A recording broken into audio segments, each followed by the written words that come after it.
to have a fixed age of consent, I think is wrong. Okay. No, let me just please explain to you why. Because some girls today are not ready at 16. Exactly. Sure. Some girls today are not ready at 18. Yeah. Some girls are not ready at the age of 21. Mentally. Quite frankly. Yeah. Doctor, Imran, because you're a doctor, I think you might actually put some more... Medicine. He's a doctor of medicine, yeah. Do you want to see the certificate, No. Steve? Okay, I'm glad you accept that, yeah?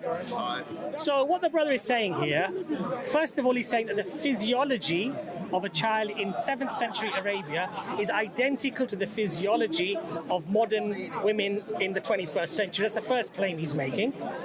The second claim he made was that biologically, i.e. the hips, are not ready to accommodate childbirth. I said, what if a girl develops early and her skeletal, structure actually is of a much older girl, for example, 15 or whatever? Could you possibly elaborate? Why are we talking about?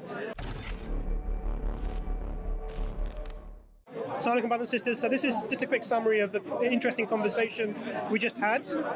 Really is a conversation about the age of Aisha radiallahu anha. And this is often something that's put forward or brought up by people who want to try and denigrate the character of the Prophet, peace upon him, to make him look dubious in his character. Of course, we went through that whole narrative of the event, and it clearly is not the case that the Prophet was in any way dubious at all. And we mentioned the criteria, which is not an age. So people who bring up an age are doing a disservice to this discussion. The criteria is physical maturity and societal readiness, which includes emotional, psychological and cognitive readiness, as determined by the society and the parents.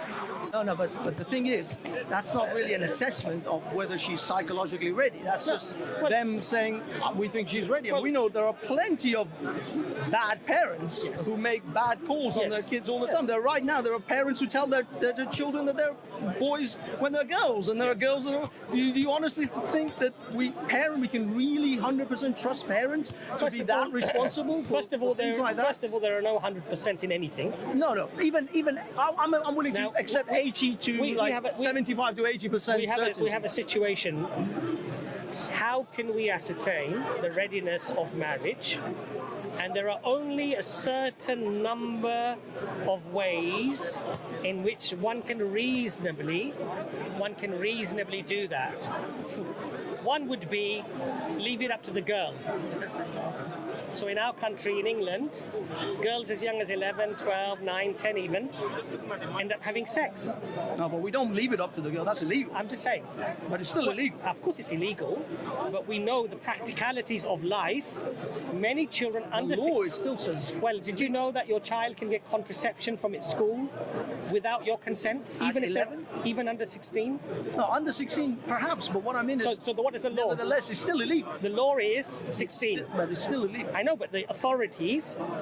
make it illegal. The authorities are collaborating with, are excusing... Maybe with 15, 16-year-olds... 14-year-olds, 13-year-olds... Those ages, there's like ambiguity. Okay. But nevertheless, the law is clear. It's illegal. What I'm trying to... There's a stop. There is a letter of the law, and there is the spirit of the law. Okay. The letter of the law is 16. Exactly. The spirit of the law clearly is not 16. So are you saying that in Islam there is a similar sort of scenario? So what I'm trying to explain to you is that even in modern times today, Sure. there are ambiguities. Sure. There are no certain. But it's really there are no 14 to 16 is the ambiguity, not 9 to 16. So what if she's late 13? Still, you think they're going to refuse her contraception? But that's, again, what I'm saying is you're now dealing with the outliers, whilst I'm dealing with 9-year-olds and 6-year-olds. I'm asking you the question. There is no ambiguity there. But I'm asking you the question. Well, there is no ambiguity today in the 21st century. Was there ambiguity in the 7th century? That is exactly my question, is that if the Muslims or Allah is there like hadiths or surahs that God gave, because you must agree at least on this one basis, Allah knows the human biology better than any other creature in the universe. Of course. So Allah would then wouldn't it give guidance steps to There are like guidances. do these steps In fact, in order to in fact, those guidances didn't exist anywhere else. okay, but they so existed where in Islam. are the guidance? That's exactly what I'm so after. we is have the guidance. So we have the guide. surahs, We have the guidance that the girl has to have should be ready for marriage. Okay. Marriage should be consummated once she's pubescent, so she's reached the age of puberty. These are minimum times, by the way. Sure. These are not. She should. No, but these are like- below that she can't. Now, when we talk about ambiguity or confusion, we look at even Europe from where I don't know if you're from Europe yourself, but No, I'm not. But, okay. all right. If we look But at yeah. societies in Europe, that ambiguity led to girls getting married at 6 years old in England, Sure, yeah. 8 years old, 7-year-old. But these are not gods; these are people. But I'm giving you where ambiguities lead to. I know, but you're comparing apples with cameras. No, but just give me a chance. Human beings No, versus I God. I understand. I'm not comparing them. Oh, okay. What I'm saying to you is that in the Western Hemisphere, and in fact, not just the West, I want to just single out the West. The whole world. The whole world. There was no rulings per se when it came to when a person can get married. Below which age she shouldn't get married. Islam introduced the nuances there. Now, you said to me, but how can we be certain that she is ready? Psychologically. Psychologically, mentally, physically, I'm everything only else. interested in the psychological Right, okay. because the physical is much more easier to discern. Who better to judge that scenario, that situation, than her primary carer, the one who loves her, looked after her, the mother that gave birth to her, that nurtured her? Who better to know that child better than anybody else? It would be the parents, right? But that's not a step of analysis. Let me just really. come to the. Now, what's the alternative? Psychological evaluation By whom? by people who actually have steps and tests in which they can. Okay, No, but it's nothing to do with that. Like what God hold would on a have second. said all of that. No, but hold on a second. Okay, so basically you're saying psychological analysis. Yeah. Right. Would that psychological analysis change depending upon the upbringing of that child? I don't know because again, I don't ever assume a 6-year-old in Africa. Think about that carefully. No, but a what I've said to 6-year-old you. in Africa Forget 6 or 9 or doesn't 10. have a different psychological makeup to a Forget- 6-year-old in Europe. Forget 6, 9, 10, 11. Just No, but go by the principle. yeah, The principle of evaluation. I'm asking you a very basic question in terms of evaluation. Would the evaluation change depending upon the circumstances? depending on the age, possibly. The upbringing, Not necessarily the upbringing. okay, I'll tell you Given why. certain age I'll tell you why the upbringing I'll tell you why the upbringing. Because if you've been geared in a society that at 6 or 7-year-old you're now a shepherd, you're working full time, there are no schools, there are no colleges, your life expectancy is in the low to mid 20s. Cultural sensibilities are different. Okay, the readiness or the getting the child ready for marriage is much earlier than it is today. Not even in those societies So- there were 9 and 6-year-olds getting married. How do you know that? Because Sorry. we have historical evidence of people. Even 9 and 6-year-olds were the least or the minimal, the outliers. Those were So not are you the saying to common me- practice. are you of saying to me for a Europeans, 9-year-old Chinese, Persians, Babylonians, Assyrians, Byzantines? No, these were not practices widely. when was the law changed in this country to raise the age of consent, which was 6 years old, 7 years old? Tell me. I When don't did know, that it was happen? like 18th maybe century or So something. just in the last it doesn't matter, 150 but years. it wasn't common practice. So even in the Arabians, people say that this wasn't a common event. Whether it's a common practice or it's not a common practice is irrelevant. What's relevant is, was there a legal framework established to establish a certain age, a certain criterion before which marriage was forbidden, not allowed? What I'm trying to explain to you is that throughout human history, throughout different geographical locations, that has changed. Now, the point here is this. There's a fallacy called presentism. Of course, yeah. Presentism is looking at a particular ruling or incident and applying that retrospectively with those spectacles and judging something to be improper. Oh, yeah. Now, the reason why it's known as a fallacy is because social sciences says that you can't do that. The reason why you can't do that is because if, for example, you lived in the 7th century, something that you find perhaps wrong or bad today may be perfectly acceptable to you back then. Easy example, slavery. Now, why would that be accepted to you? Because if you take the educational system, the psychological, social aspects, if you take the life expectancy, if all of those things were different, your judgment as a father would have also been different, as would have mine been. Now, as a Muslim, would I get my daughter married today at 9 years old? No. Why not? Because Islam tells me that all of these factors, including cultural sensibilities of that time, have to be taken into consideration.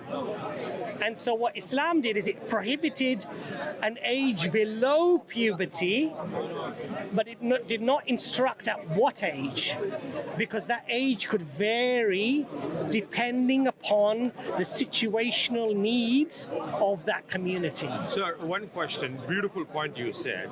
If something is you take in the past and you apply it today because the context of the society is different, completely it's different. Absolutely right.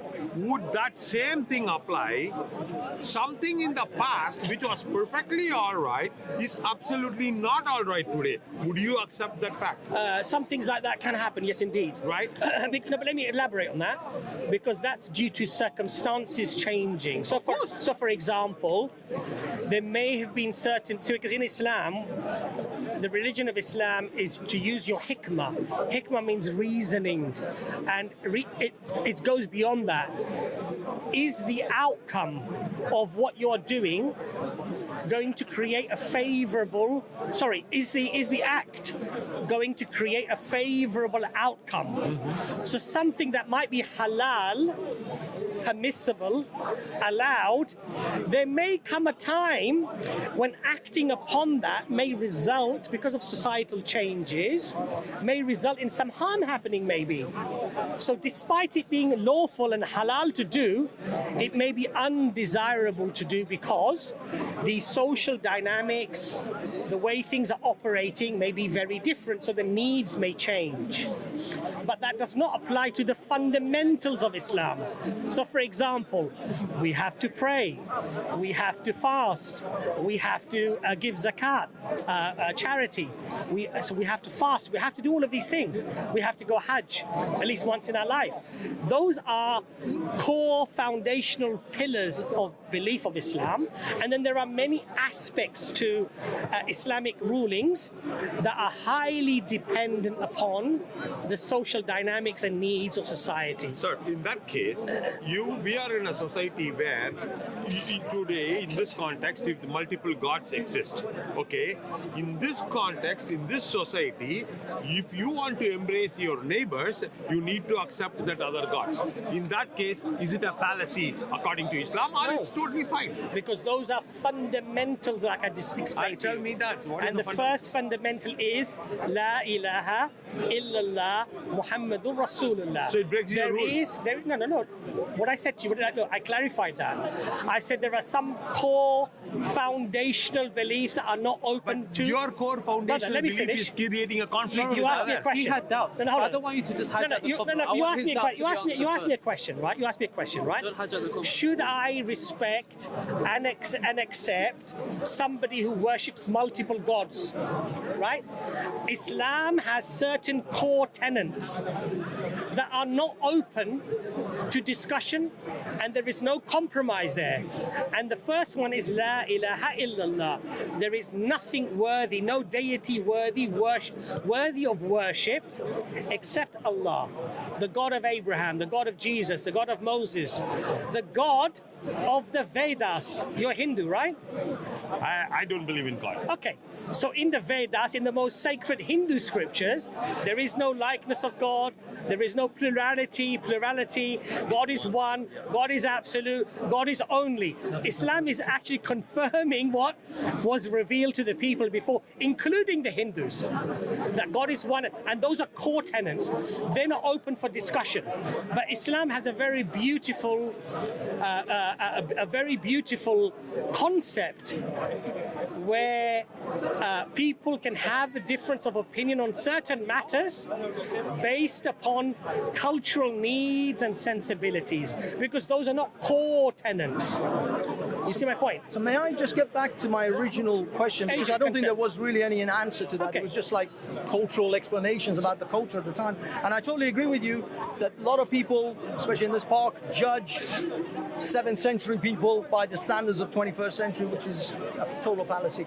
But my original question was, are there hadiths or surahs that lay out actual steps that assess and evaluate mental cognitive ability? So all of the things that I mentioned to you are in hadith. I know, but those are not mental cognitive analysis. They are just simply, you simply said to me that parents know best. That was your real summed up conclusion. I think the problem that you're struggling with is you're looking at a psychological analysis of how we would analyze it today, and you're saying that there should be some equivalence to that in the 7th century. And what I'm trying to explain to you is that to have a fixed age of consent, I think is wrong. Okay. No, let me just please explain to you why. Because some girls today are not ready at 16. Exactly. Sure. Some girls today are not ready at 18. Yeah. Some girls are not ready at the age of 21. Mentally. Quite frankly. Yeah. And what Islam would do is the parent would say, my love, you know, you have special needs and you have certain problems and you have certain things. I don't think you're really ready, even at 19 or 18, to be getting married. You need to just wait a little bit longer. We need to help you through that process. However, if she is ready, and as Muslims, we have to respect the law of the land. So we're living in England, and in England, the minimum age of marriage is, I think, 16 or 18. 16, I think, with consent of parents, and 18, she can do what she wants. So we would have to respect the law of the land. But at 16, I could say to my daughter, Beta, you know what? I think you're not ready. I'd like you to wait a little bit longer because of these reasons, these issues. Yeah. Now, is that going to be? Am I going to send her to a psychologist to get that analysis done? Well, the thing is, to be honest with you, you're not. No, because and in fact, most parents, even today, are not going to do that. Yeah, but it's not that. That's not the point. The point is that, for example, in this modern era, now we've come to another age where there's other things where parents can consent to, which I'm sure you would not find desirable. A parent can say that my boy at the age of 10 can have puberty blockers, can have genital surgery and become a woman, but before he is 13 and become a female at 13 or whatever. Do you think that those parents have the right to make those decisions for those children? Well, unfortunately, we live in an era where the parents are not making those decisions. Those decisions are being made for them by society. A lot of parents are actually saying no, but that's the thing. I'm taking the same standards, cultural, societal, and parental consent of a scenario in which a parent can choose a permanent act for their child. But I can't speak. And can you honestly say that is wrong? No, but I can't speak for non-Muslims, can I? No, but can you say that is fundamentally right or wrong? Well, can you on principle say that is right or wrong? How does one judge right or wrong?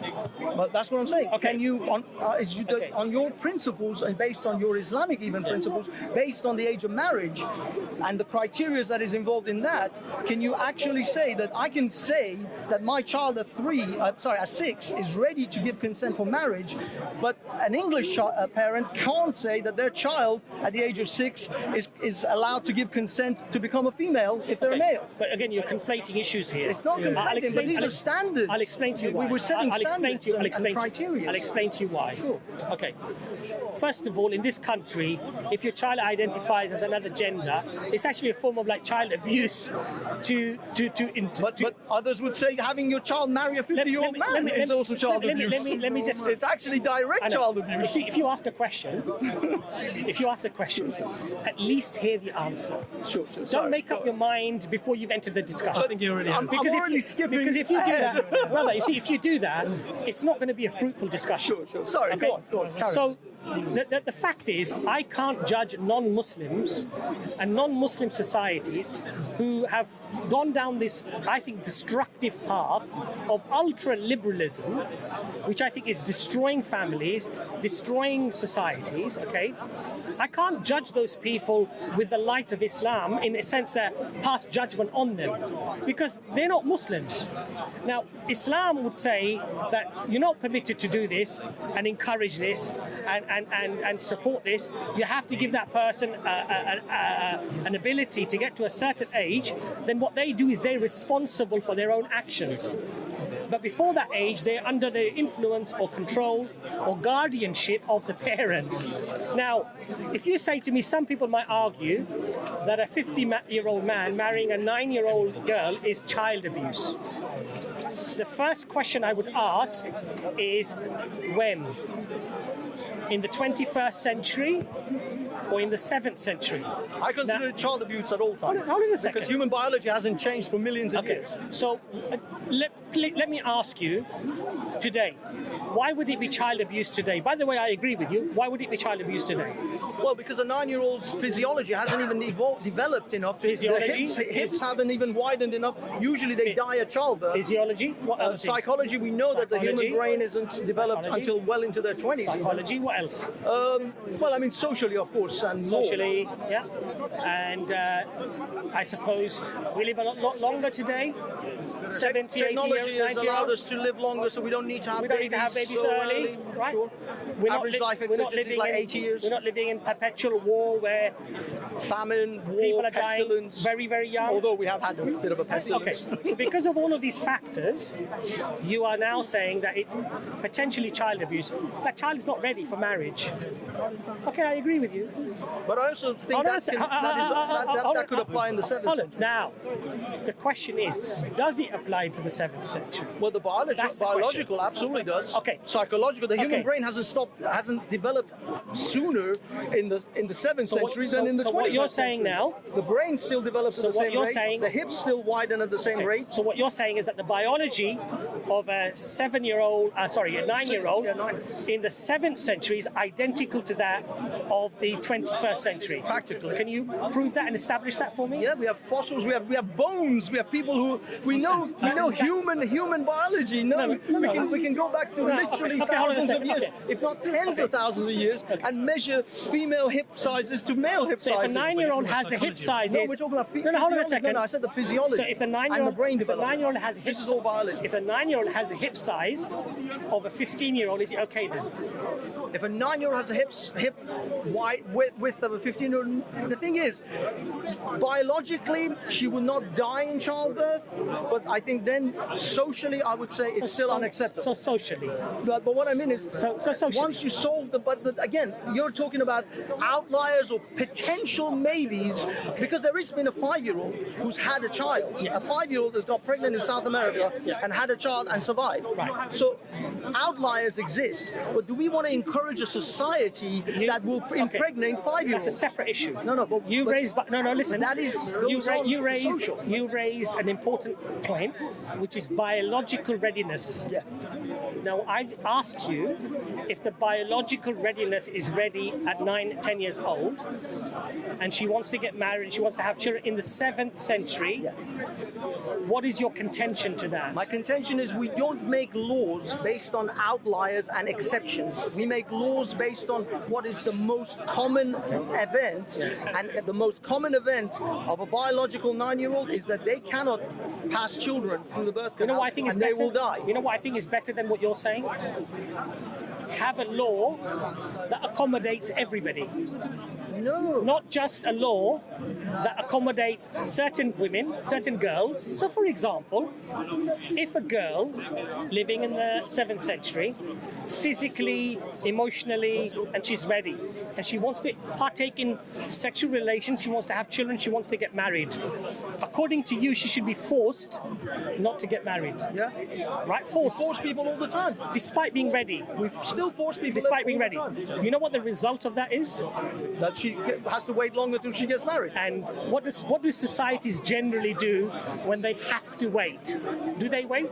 Well, no. I mean, you can say that yes, there are people who will then again go out and fornicate and they will do other things. Exactly. But the fact is that we don't change our laws Right. of the country that applies to the vast majority of everyone based on outliers. So what we do? Again, you're saying to me that I have to make a law based on outliers, not on based misrepresenting on the what I said.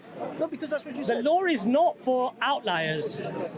No, you're saying accommodate outliers. The law accommodates the needs of everyone, including the outliers. But that's I not- would say that that's is not- more just. No, that is a bad law. I would say that is fairer. No, that is a terrible law. Now, one of the things. Well, look, when you say something is terrible, it can't be just because it doesn't feel right No, to it's me. not that doesn't feel right. I can give you an There equivalence has to that you be would disagree no, with. but hold on a second. There has to be some logic and reason behind your finding something reprehensible or wrong. Yeah, I know, and I can if you say biology, and then I explain to you that first of all you claim that girls were exactly the same in the 7th century as they are in the 21st century, And they still are. that would have to be established. That's the first thing. They're still on. Secondly, if the biology is about hip sizes and giving birth, then I explain to you that what about the outliers, a girl that develops very quickly? Again, we don't make laws based on outliers. Okay. We make laws based on the most common event and occurrence. The reason You why are trying to make an outlier to be the focal point of creating laws within a society. You're doing the exact opposite. What you're doing actually is saying that we're not going to accommodate the outliers. No. We don't care about the outliers. We don't. All we care about is what makes us feel good. No, we care about what creates a better, harmonious and less sexually perverse society. Let's make it a perverse. Okay, let's cut the chaff. Let's get to the meat, the bones of the argument. What age of consent should it be in the 7th century? In the 7th century, I personally think that there was a lot of different countries who established different ages. I still disagree with the lower end of like 10 years old. I think every age, from what I understand, if I want to superimpose my ideas of the 21st century, 18 is absolutely across the board. Okay. And that is what the world is adopting right now. Even in the 7th century. Whichever age, the human biology hasn't changed between 1,500 years ago to you're now. making argument. 1,500 years ago, actually the doctor, human biology has barely changed. I'll ask the doctor about the readiness. But we know, for example, that girls reach the age of puberty in hot climates faster than in cold climates. It doesn't matter. So we know that their hips doesn't widen faster. Their brains doesn't develop quicker. But you see, this is the problem that you have, because your argument is just going back, ignoring everything I've said to you. I understand the social aspects. But and I understand the parental consent aspect. You see, you're saying 18 across the board, right? I think absolutely. Okay. What was the life expectancy in medieval Arabia? What was the life expectancy connected with? Yeah, but what's the I'm asking you a question. What was the life expectancy? In puberty. But life expectancy at the other end. What was the life expectancy I know, in Arabia? maybe 40 years old, 30 No, years much old. younger, in fact. Maybe even 20. Much younger. Bringing up life So that was I'd say about 30. so that was one of the reasons why people married early, because before your child would have been 7 or 8 years old, the chances were if you got any type of infection, urinary infection or whatever, you would have been dead. It still doesn't matter. There's no antibiotics. It makes no difference. There's no cures. It doesn't make any difference. So what? To child So what Islam readiness is for reproduction. Doctor Imran, because you're a doctor, I think you might actually put some more medicine. He's a doctor of medicine. Yeah. Do you want to see the certificate, Steve? Okay. I'm glad you accept that. Yeah. So what the brother is saying here, first of all, he's saying that the physiology of a child in 7th century Arabia is identical to the physiology of modern women in the 21st century. That's the first claim he's making. The second claim he made was that biologically, i.e. the hips are not ready to accommodate childbirth. I said, what if a girl develops early and her skeletal, structure actually is of much older girls, for example, 15 or whatever. Could you possibly elaborate? Why are we talking about? We're talking about essentially age of marriage and why at 9 years old or 6 years. Well, I mean, my initial contention was that 6-year-olds can't cognitively give any consent of any sort, especially when it comes to life-affirming decisions like marriage. In this day and age, we've got things like sex change operations, so on and so forth. I don't think children can consent to any of those sort of scenarios. But what we moved on to was that in the 7th century, what would be the appropriate age of consent for a person in the 7th century, especially a girl? So the flaw is in the question. So the how was marriage established is not an age. Okay. That's but what is the appropriate age of reproduction? So again, you have to take the age out of the question because that's what everyone focuses on, and they lose the big picture. Okay. So this has nothing to do with age. The age is the problem. I understand this because we're looking back and we're thinking, 6, 9. But the question is, was the criteria for marriage an age? That's the question. And the answer to that is no. No, they didn't. It was never an age. Has the criteria for marriage, because now most Muslim countries, most countries will say 18. A lot of the scholars will say 18. Even Saudi Arabia recently changed the it. question is, has the criteria for marriage changed? No. So now the question is, okay, what is the criteria? Okay. Do you understand that? That's the first So question. you're saying to me that this is all based on an individual assessment. So each individual person who's going to get married, we have to assess them based on their capabilities at their time, their physical So I haven't said anything yet. development. Okay. In that case, then, please elaborate on what would you consider to be the criteria He's just of marriage? preempting what you're going to say. Yeah, I presume that, but I'm sorry. Yeah, you're right. So Okay, let's please understand. explain. Let's understand the narrative first. Okay.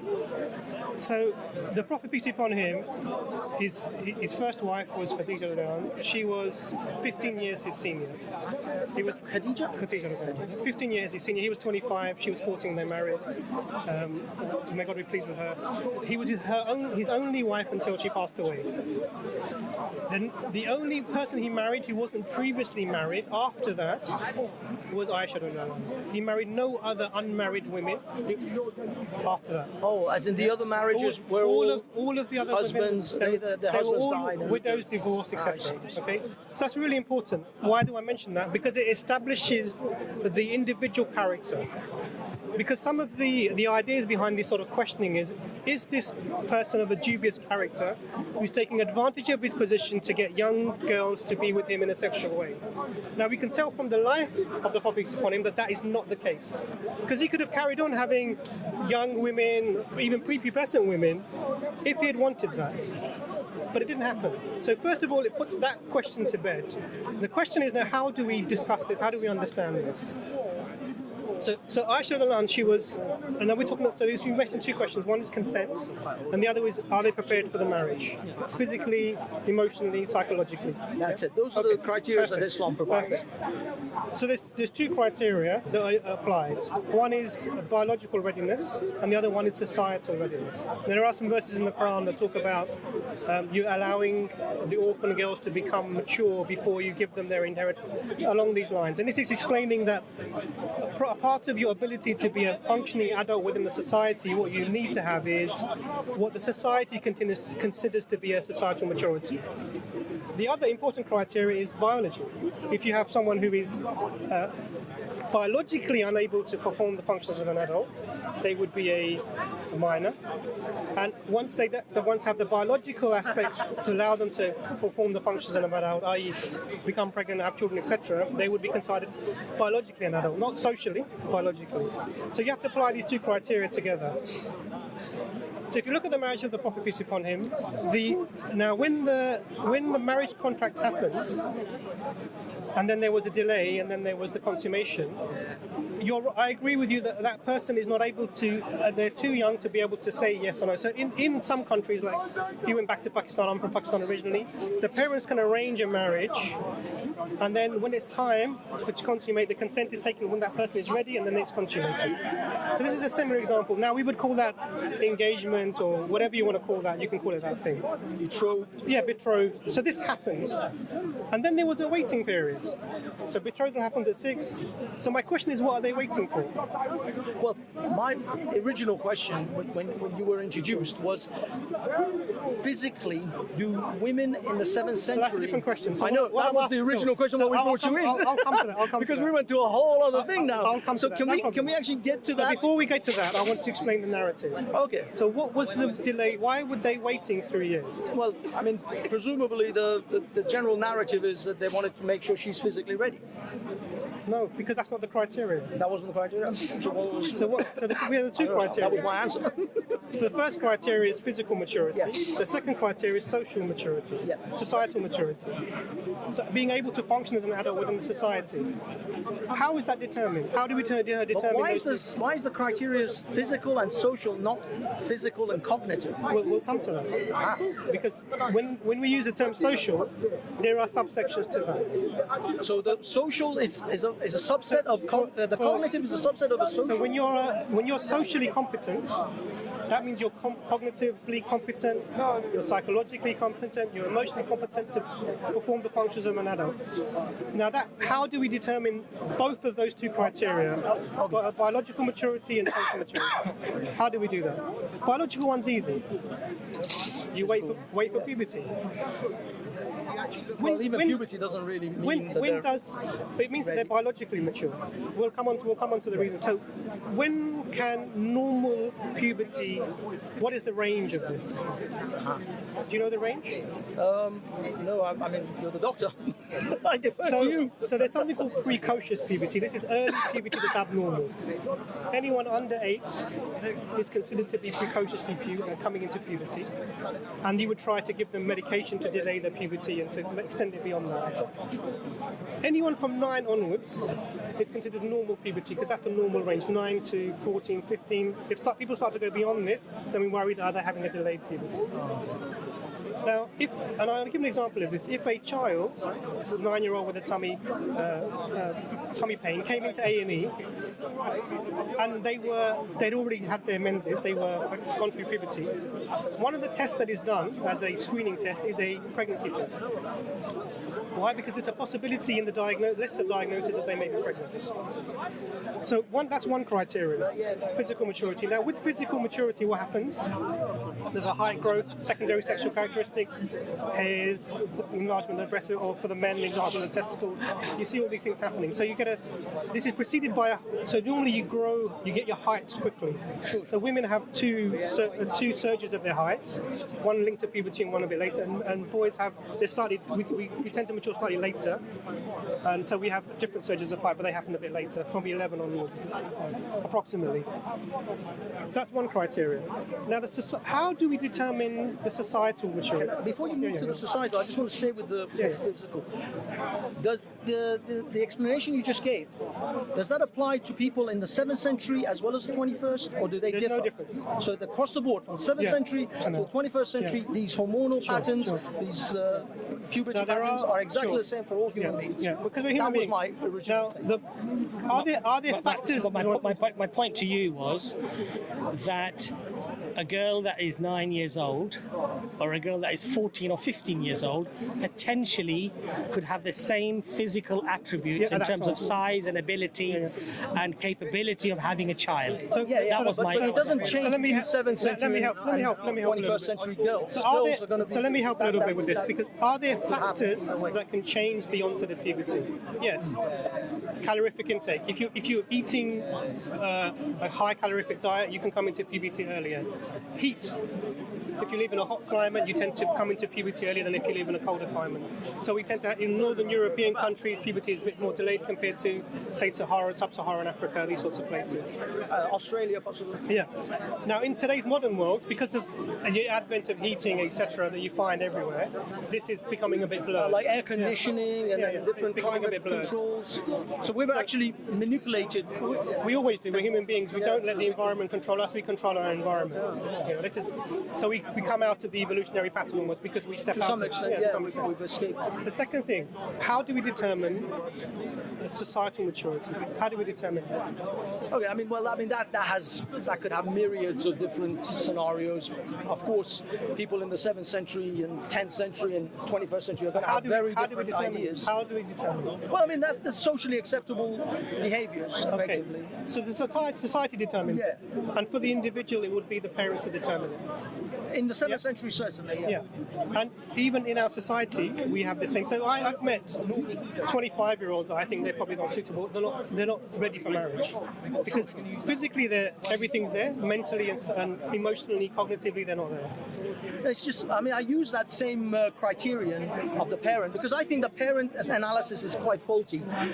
And I use that analogy by saying, right now there are parents who consent to having their daughters change into boys and their sons change into girls. Just because parents decide that that's okay, I don't think that that's necessarily okay. So if you go to Iowa in America, Iowa, there is a Christian community there, and the law within that state is that, if I remember correctly, Iowa, I think it is Iowa, that if you have parental consent, there is no age limit there's no age limit at all. So you over there, even today, I think I saw the documentary, there are maybe 200, I won't give a number, I'm going to just guess, but there are large numbers of people who've been married, who are getting married at very young ages, boys and girls, to people who are much older than them. And this is occurring with consent within their society, and it's allowed by the state law. Because if you're under 16 or 18, you have to take this in front of the judge, and the judge will ask the question, does this person who wants to get married before 18 have parental consent or not? And then the parents will come forward and say, yes, we consent, and then now this legally allowed to happen. But do you agree that is problematic? So we'll talk about that. So that is happening now in the USA today as we're standing here. If you look across societies in the past, what you will see is that the parents or the society, because society is really a conglomeration of families. The society decides what is appropriate for when someone is going to be married, and they would know when their particular child is going to get married. You understand? Or suitable for marriage. So what happened with the Prophet, peace be upon him? Going back to the narrative, betrothal, they were waiting. Puberty happened to start at this age for the Prophet, for Aisha. It could have been 5 years later. It could have been 6 years later. Anything could have happened. 10 years. There's no way to know. Until that time, there would be no consummation. It happened to happen at 9. So what happened? When the parents were happy that their child was now physically mature, when they deemed that now our child is mentally and they approached the Prophet and said, this is the Prophet. So the time was set by the parents, not by No, the time was not set by the parents. Sorry, as in the readiness, the date of the determination of this person now ready to form their function. That's what I mean. Was determined by the parents. And then they approached the Prophet, peace be upon him, and then the marriage was consummated. Now for us, in today's society, we've been conditioned to see people of age of 16, 17, 18 who are not yet ready for marriage. We find this difficult to deal with. Sure. It's not only that. Sure. I think in modern society, the reason, especially a lot of people who are, you could say, anti-Islam, will use this is because this is a criteria set for all time, because Muslims make the claim of Muhammad as an example for all times, for all men. And so when you try to argue that this was a 7th century event that was exclusive for the 7th century, but what I mean is sometimes when people say that this was the 7th century social structure, etc., that is going to make it kind of hard for people to accept. I've said that the criteria hasn't changed. So the question is, what's happened now to us for the age of consent or age of marriage to rise? What's happened? Two things. One is if you think back 7th century, no formal schooling system.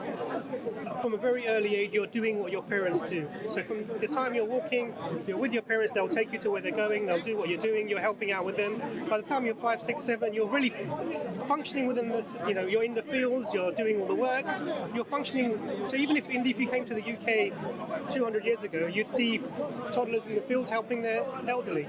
So they become able to function as an adult within the society much earlier. What's happened now is we've delayed the mature, not the physical, no changes in the physical attributes. You can have a period of 9, you can have a period of 4, no problem. You can hit puberty any time. What we've done is we've delayed mental maturity and functioning within the society as an adult. How have we done that? Schooling. We've taken people out of society, we've put them into schools where they learn education, etc. But it prevents them from becoming fully functioning members of society at that time. By getting into work, yeah. And then the other thing that we've done is also we've brought in a lot of entertainment type things that have prevented us from becoming socialised or even mature. There are 14-year-old men playing games all day, every day now. Just hold this for 1 second. So if you look at the physical criteria, it's remained the same. Our social maturity, the age is rising. So we have to wait until both of these things are ready. So over time, what's happened is that the age has risen. Now, has our criteria in Islam changed? No. I get it, if I may. Sure. One thing I wanted to say to you, one thing I just wanted to say to you is that your name is Banksy, right? They call me that. Yeah. You said to Brother Jordan, because earlier you said to me, 18 is your criteria, below which is a child, yes? I think so, yeah. You said to Brother Jordan, Assalamu alaikum, that if it was legal to sleep with a 15-year-old, you would have no problem with that. No, he made the inference that I would. But he said that you would have no problem with whether that. I would. But you see, this is what I'm trying to say to you. One thing I'm very happy about is that we've had a cordial discussion. It was lovely, yeah. It's meant to be. I think what we shouldn't do is target like Brother Jordan or say things about his sister and things like that. I think that is deplorable. The thing is, no, brother. Brother. I'm just saying to you, brother. But she was online. No, but I think that's deplorable because, as an Islamic point of view, as a Muslim, 2018, whatever it was, brother. But as a Muslim, I would never disrespect somebody's sister because they accepted Islam. Because Islam teaches me that have etiquette, manners, and decorum, and your women folk, you have to treat them with respect and dignity. So I think personally, I would hope, inshallah, that after this discussion, which was a very fruitful discussion, that you would at least offer Brother Jordan and his wife an apology. Well, his sister, I don't think this is a nice thing to do, really. To be honest, if you actually saw what I did, you would recognise what it was. It was just taking a mockery of the fact that she was talking about something. I know. So I actually criticise what people say. I know. And I treat women and men exactly the same. All I'm saying to you, brother, is this: that to say something knowing that we're going to possibly hurt somebody is not a good act that any one of us should do, whether Muslim or non-Muslim. Can I just say one thing? Yeah, sorry. I think you made the point, really. Yeah. What I want to say is, even today, we don't agree on what the age of marriage should be. Sure. 18 in America, 16 here. They're thinking of 14 in France.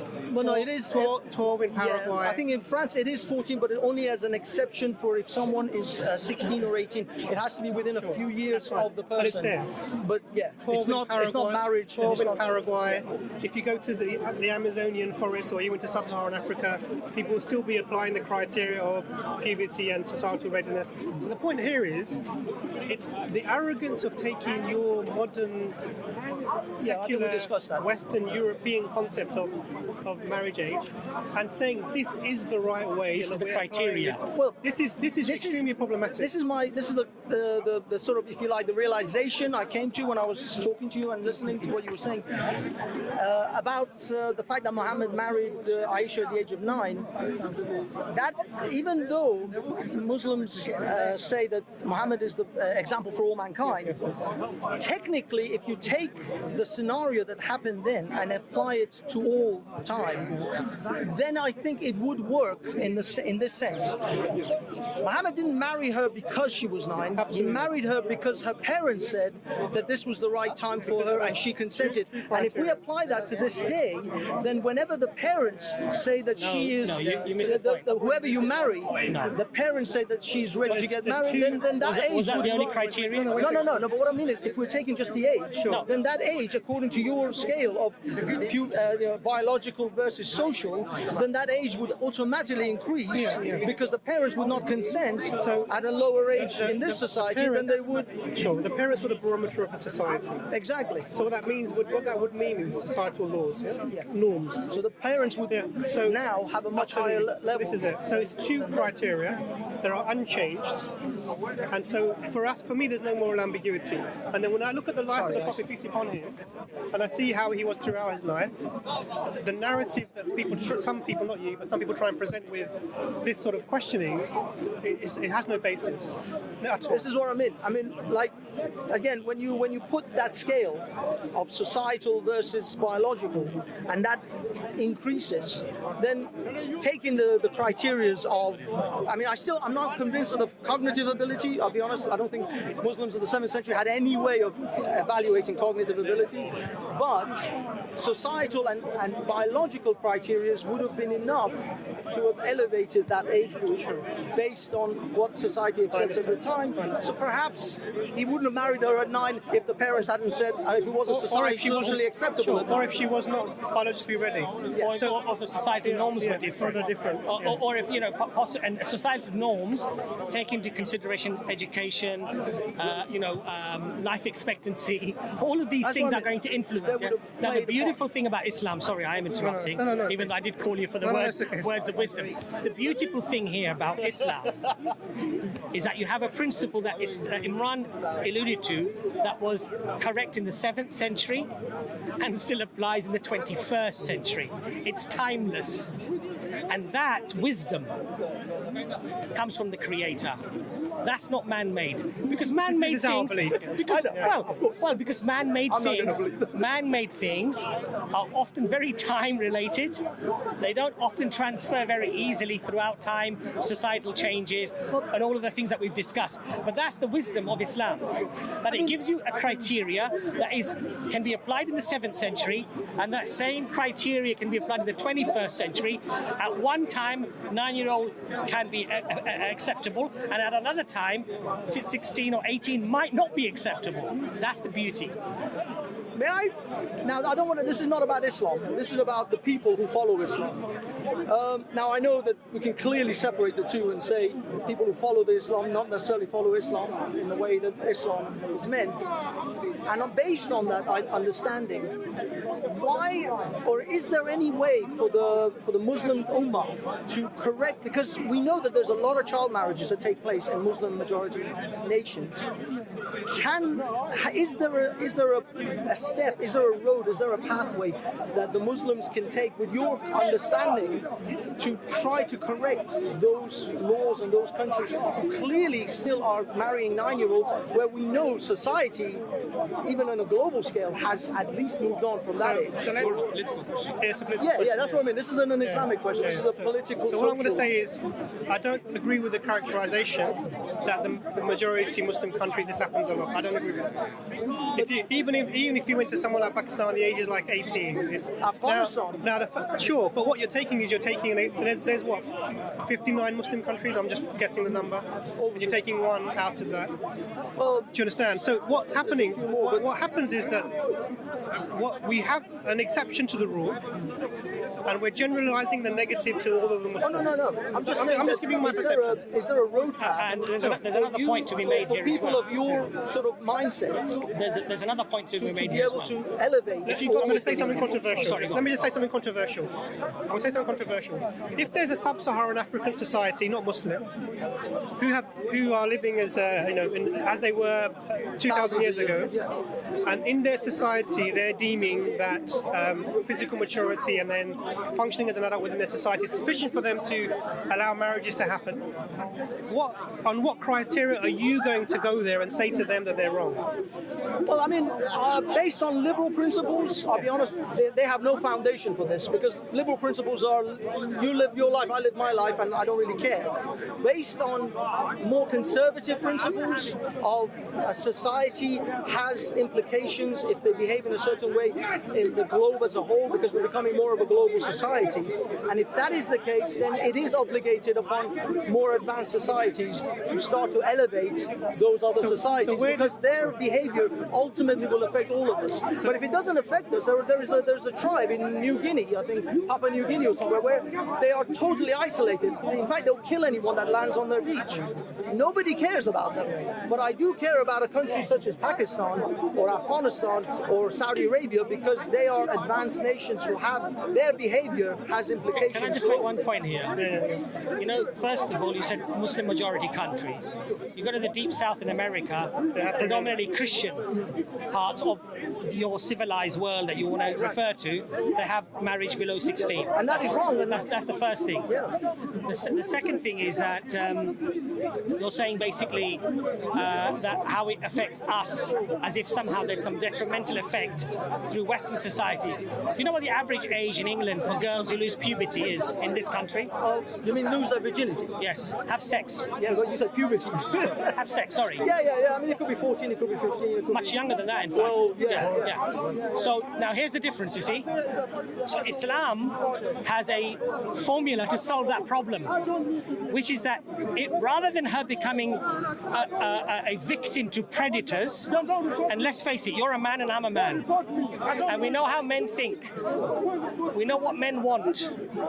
We know what men say to young girls when they're young boys to get what they want. Well, if men say that to... If a grown man says that to a 12-year-old, no. he goes to jail. Let's say a 13-year-old boy comes into puberty. What does he say to his 13-year-old girlfriend? Hold on a second. Look, now we have to live in the practicality of how life exists, not this fairy tale utopia that we wish we were in. He gives her sweet nothings. I love you, baby. I want you. I'm thinking about you. He's on the phone till 2 or 3 o'clock in the morning. And what's he doing? Softening her up. And then they have sex. This is what happens in our societies in the Western world. So promiscuity, sexual contact is going on, regardless of what the society deemed to be reasonable or right. But in Islam, the way that that's legislated is the parents are involved, society is involved, maturities are, and within the sanctity of marriage, which gives her rights. So he can't just sow his seeds and then tell all his mates, I've just slept with, with Suzanne or whatever, okay, and then she becomes a notch on his bedpost to show off to his friends. That's what he thinks about her. That's the respect. No. But that's what happens in our society. I totally disagree with your premise. So in our society, women, young girls, end up having sex because they're not physically or mentally ready, and they're persuaded or pressured into having sex. But what Islam says is no. The parents should be involved, society should be involved, this should be assessed. If a young man wants to have a relationship with your daughter, at least assess that he's going to look after her. If she becomes pregnant, if she has a child that he will support, he will go out and work and support his family. And so the difference is this: underage sex, i.e. in terms of the Western perspective of 16 or 18, is still going on regardless of whether it happens within the Islamic framework, which I believe is far superior, or the Western framework where she gets coerced into having many. Now you go and ask, this was a statistic, young women, if you knew now what you knew then, would you have waited? You will find very few young women saying, you know what, when at 12 and 13 I started having sex, I'm actually happy that I did. Most of them will say, no, you know what, I wish I waited. I wish I'd waited. So now what Islam does, Islam knows how the psychology of the man and the woman is. And so Islam makes a framework that accommodates that if somebody is going to get into a sexual relationship, they are protected. They don't just become a little notch on somebody's bedpost that they can show off to other people. Now, I would want that for your daughter, protection. I disagree with you and you would hopefully want that for everybody else's daughter. I totally disagree with you on like so many levels. No problem. Unfortunately, this conversation will take us into another hour or two, and I have to go. But thank you for You're welcome. wonderful conversation. But I hope that you do the honourable thing. Thank you. I hope you do the honourable thing, and you offer Brother Jordan and his sister an apology, because Within the context of the joke, I emphatically I don't apologise for the and joke. passionately disagree with anyone, man or woman, who deliberately goes out to say things that are of a derogatory nature, of a nature of ridicule, where you upset somebody's feelings. And I love Brother Jordan very much, and I respect his sister. She's like my sister. So as I would be offended if you'd offended my own sister, I would ask you. I know. I would ask you that I hope you do the right thing. I hope you do the right thing. If you like that video, click on that link on that video, and inshallah, I'm sure you'll enjoy it.